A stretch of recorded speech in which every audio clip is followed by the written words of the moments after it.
find out these like really weird things and like people stumbling across things, and I'm like, that's a God moment, and you're like, whoa, like the kind of stories that like, you know, your hairs stand up. Anyway, we've encountered a lot of those stories. Did we tell you guys about the singing grapevines in France? Praise God from whom all blessings flow. Praise Him, all creatures here below. Praise Him above, ye heavenly hosts. One of our favorite things about PourTaste is the stories that come out of people that enlighten a much bigger picture than just what's in the glass.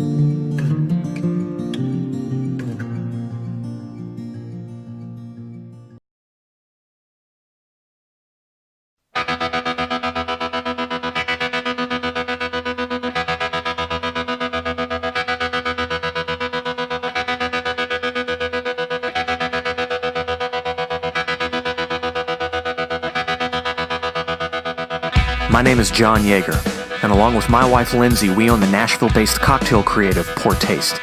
Since 2011, we have consulted with every level of the spirits industry while educating the cocktail curious.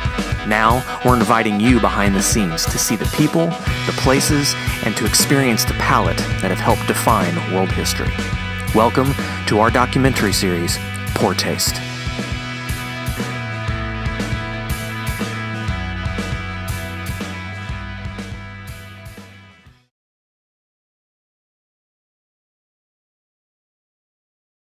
So we got invited to go to a Armagnac dinner. You obviously know that Armagnac's my favorite spirit.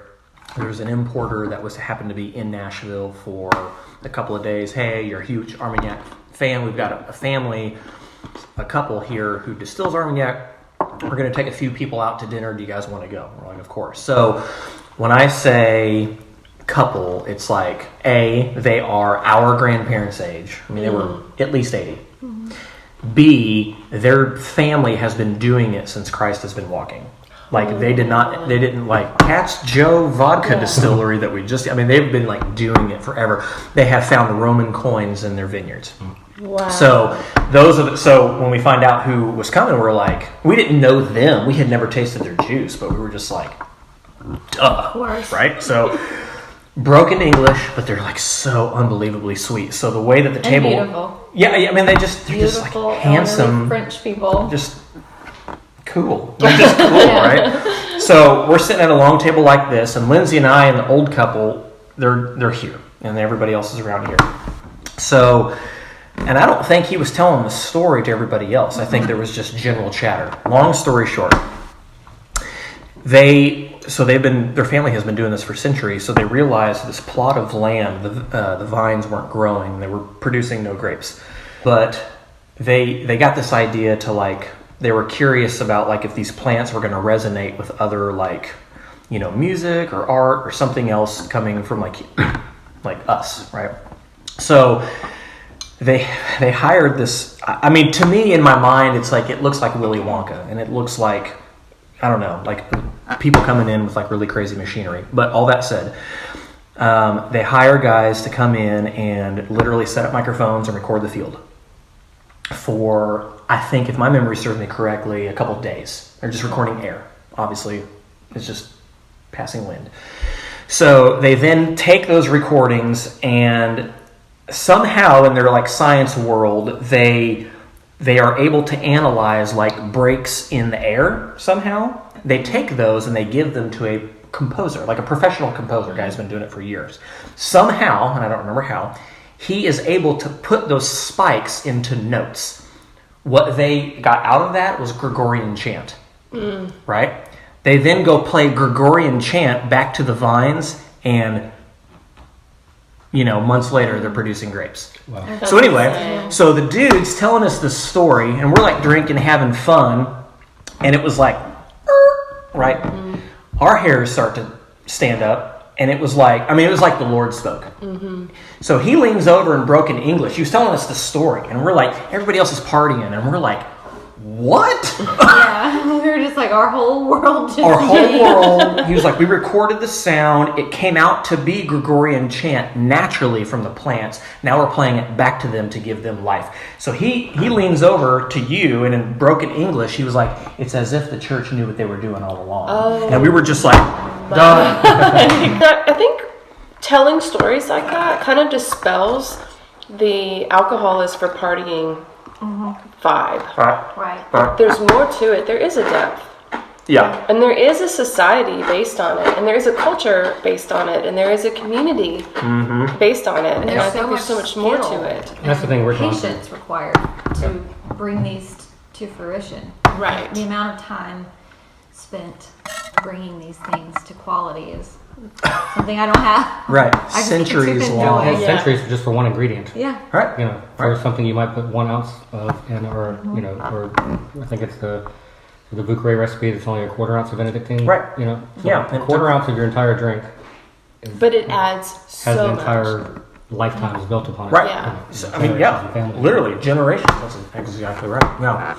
Well, just like when we've got that book coming out, the beer cocktail book, and it's like it didn't take very much research. I don't feel like I dug very deep, but like it was very interesting to hear that the way that we drink beer now was like front row seat to the Reformation, which to me was just like, I don't know, it's like God and alcohol, they're just right there all the time. But I just thought that was like really interesting. So reading the book, and so what I learned was from the time that fermented liquid was discovered, thousands and thousands and thousands of years ago. Like 7,000 BC. Like before Moses and all that kind of stuff. As fermented beverage was discovered, what became the thing that would become beer, right? If you can follow what I'm saying.